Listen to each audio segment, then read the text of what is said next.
The first time I realized my daughter wanted me gone, she smiled while handing me a bowl of peach cobbler. That is the kind of thing nobody tells you about the trail. It does not arrive wearing a black coat with thunder rolling behind it. It comes soft, familiar, wrapped in Sunday kindness and fake concern. It sits across from you at your own kitchen table and says things like, "Mama, we just want what's best for you." And Lord help me, for a while, I believed her. The summer I turned 68, the heat in East Texas felt meaner than usual, the kind of heat that presses against your windows before sunrise and hangs over the fields like a warning.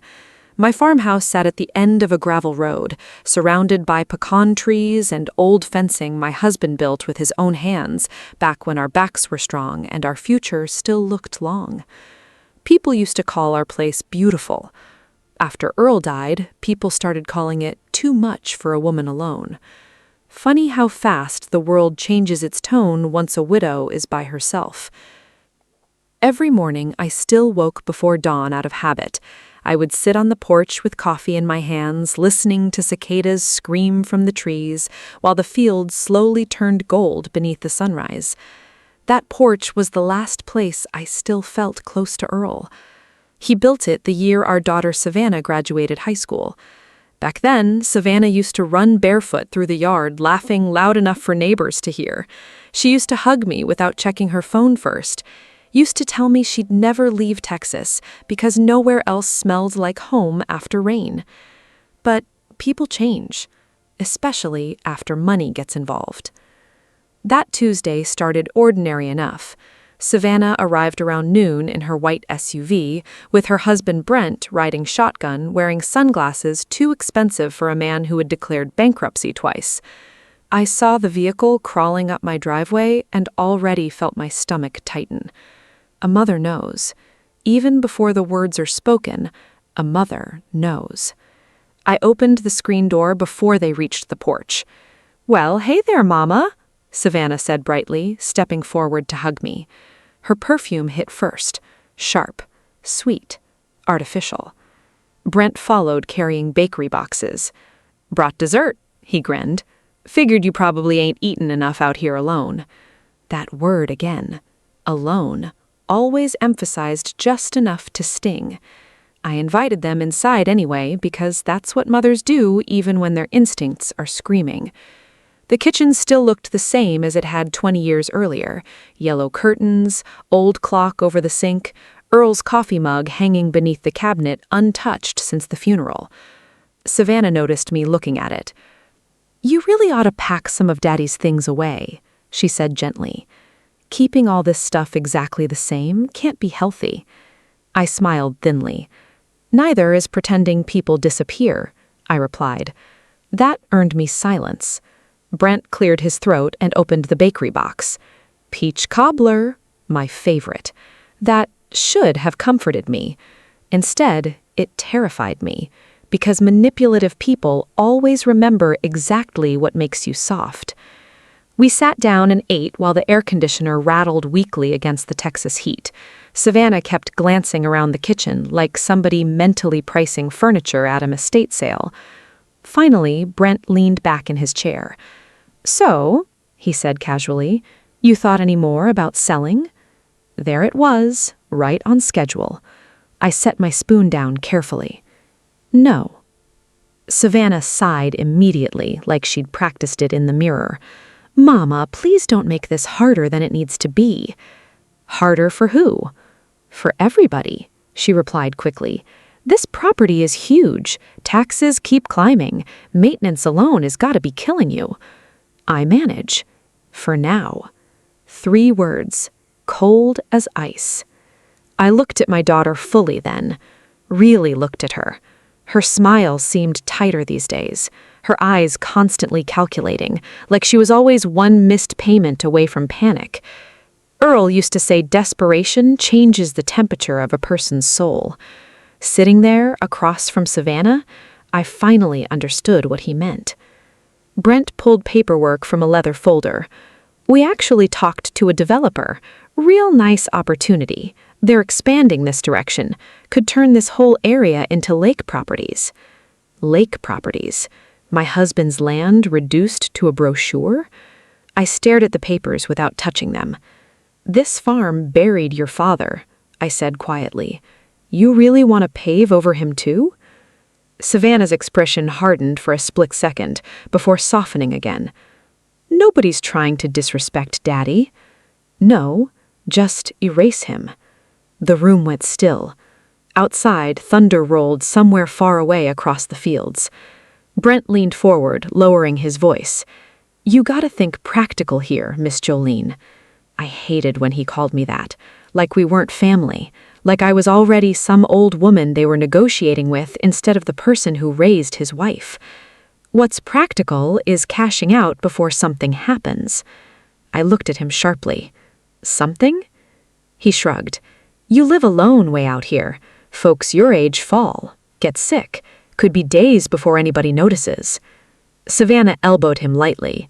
Brent. But she was smiling when she did it. That was the moment fear slid quietly into my chest. Not panic, not yet. Just the cold understanding that the people sitting across from me were no longer talking about my future. They were talking about my expiration date. After lunch, Savannah insisted on cleaning the kitchen, though she never used to help with dishes growing up. I watched her moving around my cabinets, opening drawers she had no reason to open, looking, searching. What exactly are y'all after? I asked finally. She froze only half a second, then smiled again. Nothing, Mama. Lie. I could feel it. Brent stepped outside to take a phone call. Savannah lowered her voice immediately. You know Daddy was hiding things from us near the end, right? My pulse stumbled. What do you mean? He got weird, she said. Paranoid, secretive, always disappearing at night. I forced my face blank, though memories started firing rapidly behind my eyes. Earl coming home muddy at midnight, Earl changing locks, Earl standing at the window watching headlights pass our road long after dark. You noticed, too, Savannah whispered carefully. I said nothing. Her eyes sharpened.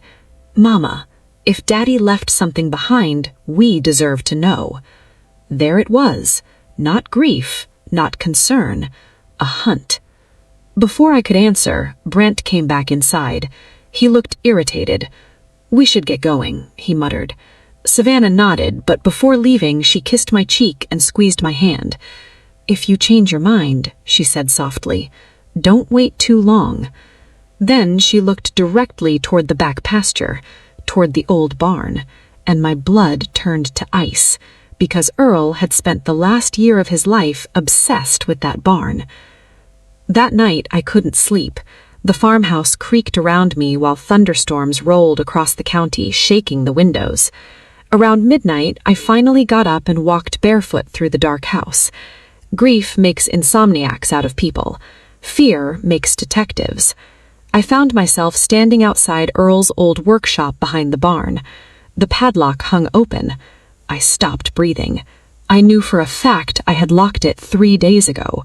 The storm wind pushed the door slowly inward with a long wooden groan.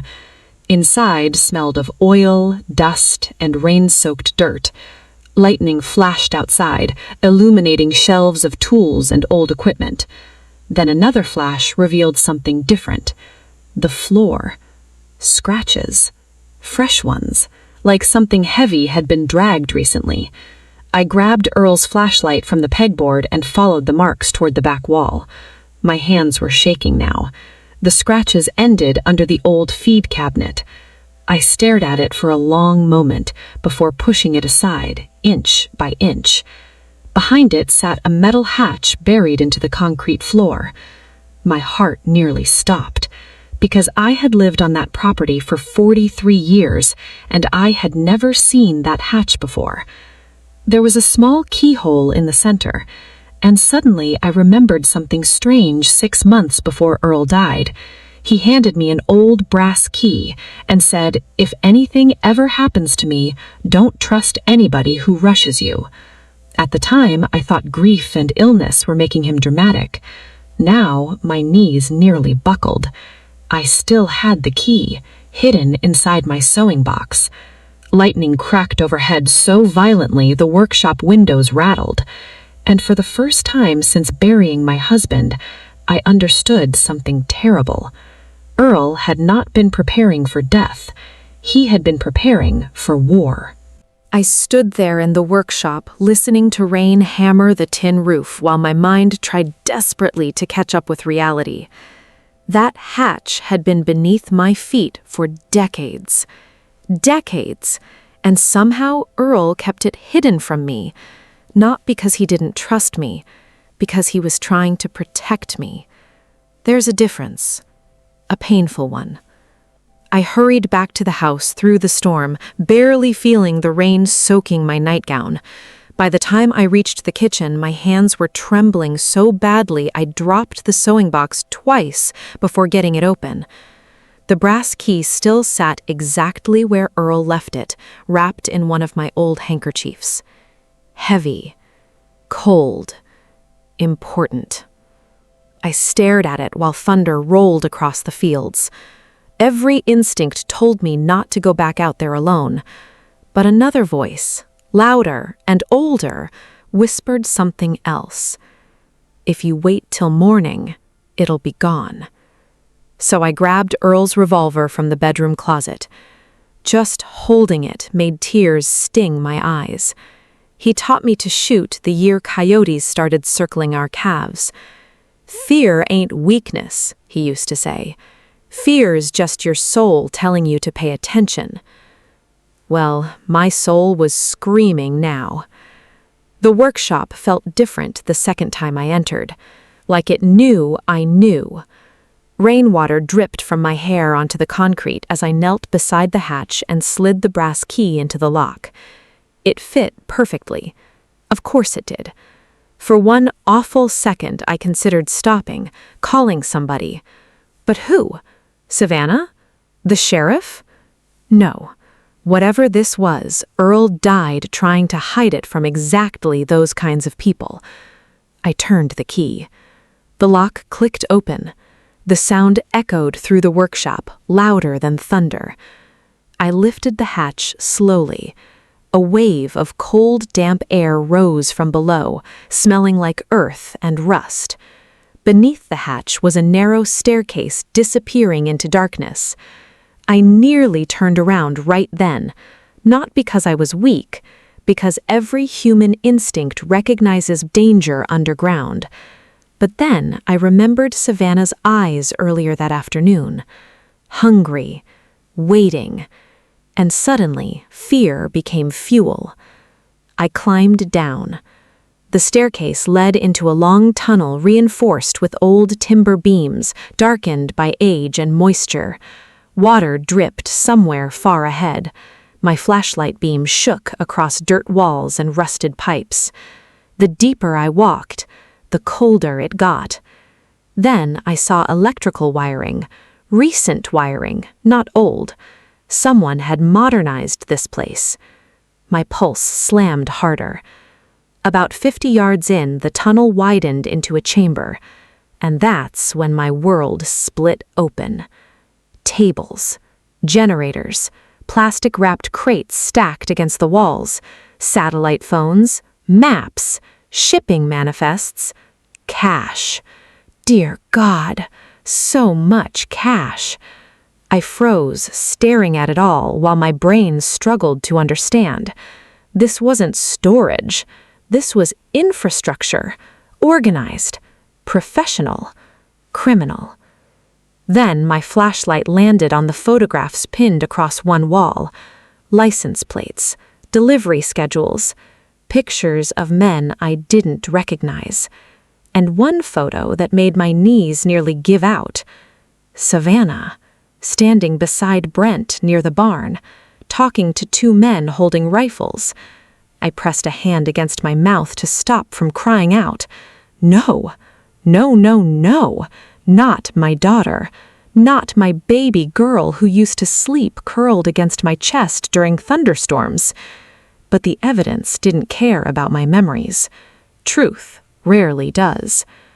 I stumbled backward, knocking over a clipboard. Papers scattered across the floor. One page slid toward my boots. An accounting ledger. Payments. Transfers. Names. Including local officials. Deputies. County inspectors. Even a state senator. My chest tightened so painfully I thought I might collapse. This thing was bigger than family. Bigger than the farm.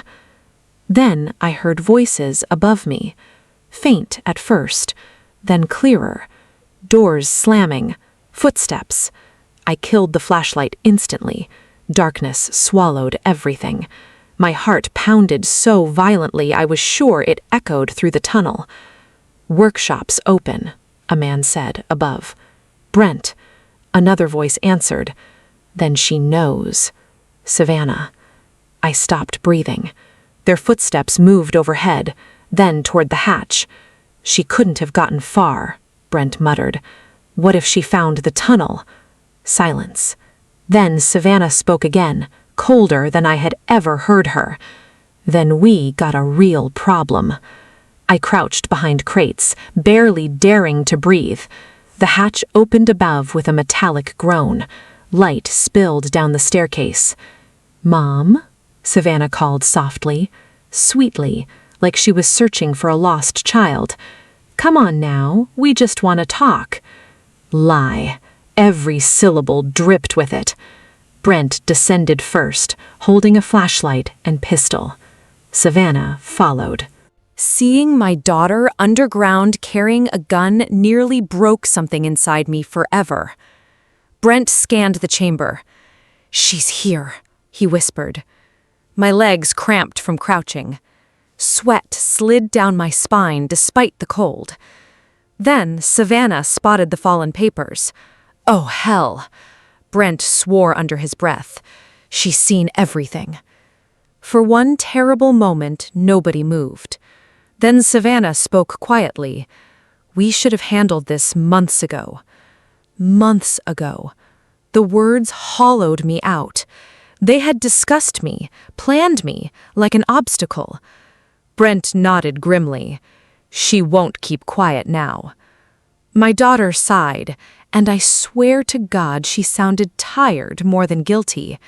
"She's still my mother. You think the people above us care?" That sentence changed everything. Above us, meaning somebody bigger controlled them too. Savannah rubbed her temples. "We just need the documents back." "And if she goes to the feds?" Savannah's silence answered for her. I felt physically sick.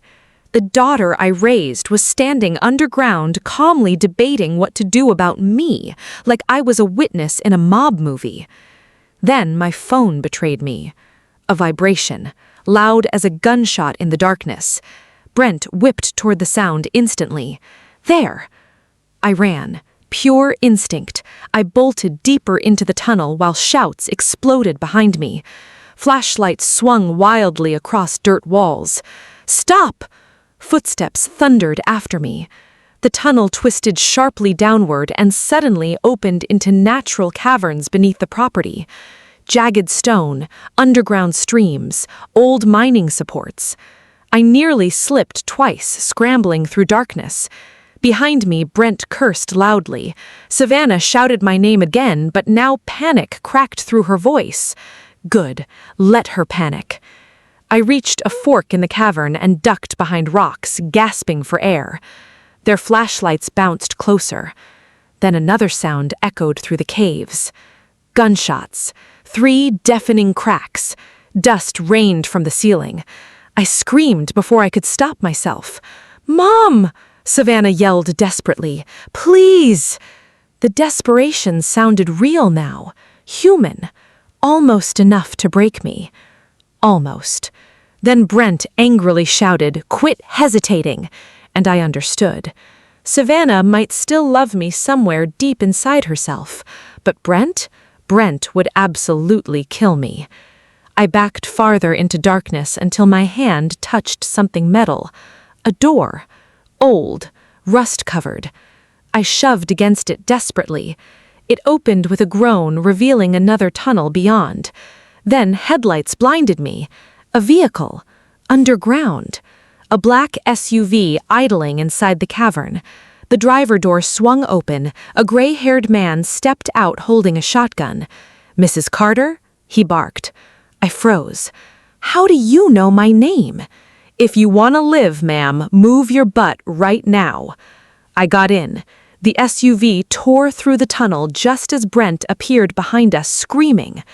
The last thing I saw before we disappeared into darkness was Savannah standing frozen in the cavern, tears streaming down her face, while her husband pointed a gun past her shoulder.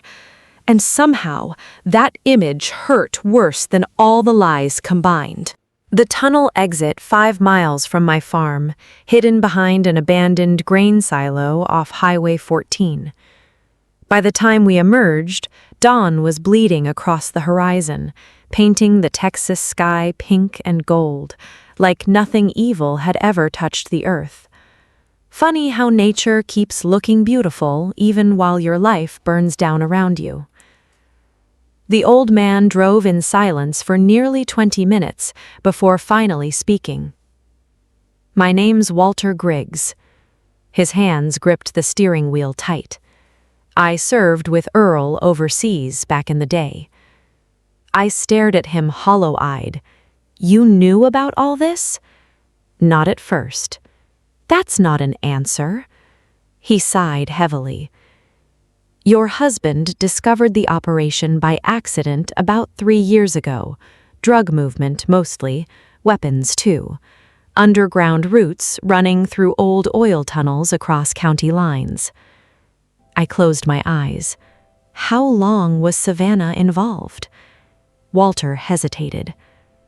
"Too long. She and Brent got into debt bad. Brent owed dangerous people. They used the property to clear what he owed." My stomach twisted violently. "No!" "I'm sorry." "No!" I repeated louder. "My daughter is many things, but she is not—" "She didn't start evil," Walter interrupted quietly. "Most folks don't." Silence swallowed the truck. Fields rolled past outside, endless and empty. Finally, I whispered the question that mattered most. "How did Earl die?" Walter's jaw tightened. He was gathering evidence for federal investigators, planned to expose everybody at once. My chest hurt already before he finished. "They ran him off the road during a storm." I stared forward, numb. "They said he hydroplaned." Walter nodded once, sadly. "That's the story local law enforcement helped sell." I thought about the funeral, Savannah crying against my shoulder, Brent helping carry flowers, all while knowing. Dear God, all while knowing. By afternoon, Walter brought me to a small lake cabin 2 counties away. Inside, waiting near the fireplace, sat a woman in a navy blazer, maybe early 50s, sharp-eyed and exhausted. "Mrs. Carter," she said, standing quickly. "I'm Agent Denise Holloway. Federal. Real federal. Not local cops owned by whoever controlled the tunnels." She slid files across the table. "We've been building a case 18 months. Photographs, bank records, wire transfers, surveillance images, names connected across multiple states. And there in the center of it all were Savannah and Brent. I could barely breathe looking at my daughter's face printed inside a federal investigation. "She wasn't supposed to sink this deep," I whispered. Agent Holloway's expression softened. "They always think they can step out before it gets bad." "But it gets bad anyway," Walter muttered. I looked through more documents until another name stopped me cold. Sheriff Donnelly. Our sheriff, the man who hugged me at Earl's funeral. I pushed the papers away, suddenly sick. How many people are involved? Agent Holloway answered quietly. Enough that we couldn't move until we had everything. And now? Now they know you found the tunnel. The room fell silent. Then she said the thing that changed everything. They're accelerating, meaning desperate people were about to become dangerous people. That evening, they showed me video recovered from Earl's hidden drives, security footage, dates, transactions, then one final clip. Earl sitting alone inside the workshop, staring directly into camera. The timestamp was 2 nights before his death. My breath caught instantly.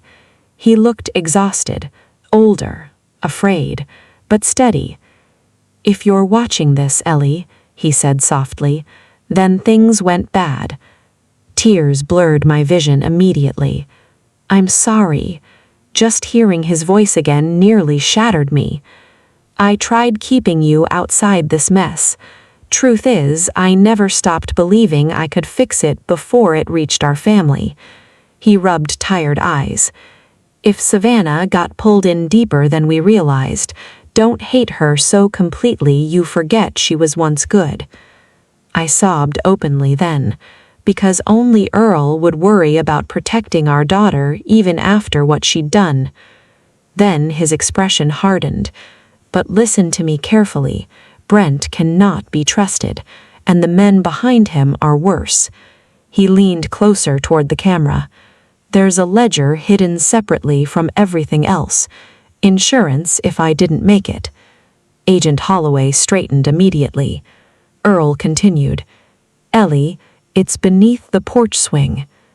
The video ended. For a moment, nobody moved. Then Walter muttered, "That stubborn son of a gun." My heart pounded again. The porch swing, the one place on earth Earl loved most. Of course. That night, they prepared an operation. Agents moving, phones ringing non-stop, maps spread across tables. The plan was simple. Return to the farm before Savannah's people found the ledger first. Simple plans are usually the ones most likely to get you killed. We reached the property after midnight. My home sat dark beneath the moon, looking peaceful enough to break my heart. Federal vehicles stayed hidden down the road, while Agent Holloway and Walter accompanied me toward the porch. Crickets hummed loudly in the grass. The porch swing creaked softly in the wind. I knelt beneath it with shaking hands. There, a loose floorboard, exactly where Earl once hid Christmas gifts when Savannah was little. I pried it open. Inside sat a waterproof case. Agent Holloway grabbed it instantly, but before she could stand, headlights exploded across the yard. Vehicles. 3 of them. Brent jumped from the first truck holding a rifle. Savannah stumbled out behind him screaming, "Stop!" Chaos erupted instantly. Federal agents surged from darkness, shouting commands, guns raised, flashlights everywhere. Brent grabbed Savannah violently, dragging her toward him as shield. "You set me up," he roared at her. Savannah was crying hysterically now. "It's over, Brent!" "No," he snarled, "it ain't." Then he pointed the rifle toward me. Everything slowed. I remember Savannah twisting suddenly, pushing the barrel upward. The gun fired into the night sky. Federal agents tackled Brent hard into the dirt, shouting, handcuffs, sirens, and Savannah collapsed onto her knees, sobbing so hard it sounded like her soul tearing apart. I stood frozen, staring at my daughter. For a second, all I could see was the little girl who used to chase fireflies barefoot in this same yard. Then reality returned. People can be loved deeply and still destroy you. Agent Holloway opened the waterproof case. Inside was the final ledger, complete names, officials, routes, payments, enough evidence to burn the whole network to the ground. Walter exhaled shakily beside me. Walter finally got him. But victory didn't feel triumphant. It felt heavy, expensive. Savannah looked up at me from the grass, face streaked with tears. "Mama," just that one word, "Mama," the same way she said it when she scraped knees as a child. My chest cracked open all over again. "Why?" I whispered. She broke completely then. "He said we'd lose everything," she cried. "Brent owed money, bad people. I thought we could fix it before Daddy found out. But he did find out." She nodded miserably. "And after that, everything just kept getting worse." I looked at Brent, screaming curses while agents dragged him away, then back at my daughter, trembling in the dirt. Evil rarely arrives all at once. Usually it enters piece by piece, disguised as survival. That's what makes it dangerous. Months later, the trials dominated headlines across Texas. Corruption, smuggling, racketeering. Half the county suddenly pretending they never saw anything suspicious. Funny how folks develop blindness when money circulates. Brent took a plea deal. Several officials went to prison. Sheriff Donnelly resigned in disgrace before indictment. Savannah cooperated with investigators. That cooperation saved her from the worst sentence, but not all consequences wear handcuffs. I visited her once after sentencing. She looked smaller somehow, not physically, spiritually, like guilt had been eating her from the inside for years. "I don't expect forgiveness," she whispered during our visit. I sat quietly for a long time before answering. "You don't get to choose when somebody heals from what you broke." Tears filled her eyes. "But you're still my daughter." That sentence nearly destroyed us both. Today, the farm is quiet again. Real quiet. Not the haunted kind, the honest kind. I restored the porch swing myself last spring. Some mornings I still sit there before sunrise holding coffee while the fields wake slowly beneath the Texas sky. I talk to Earl sometimes. Maybe that sounds crazy. I don't care anymore. Grief changes shape as you age. It stops screaming eventually and starts sitting beside you, softer than before. I leased part of the land to a young veteran and his wife trying to start over honest.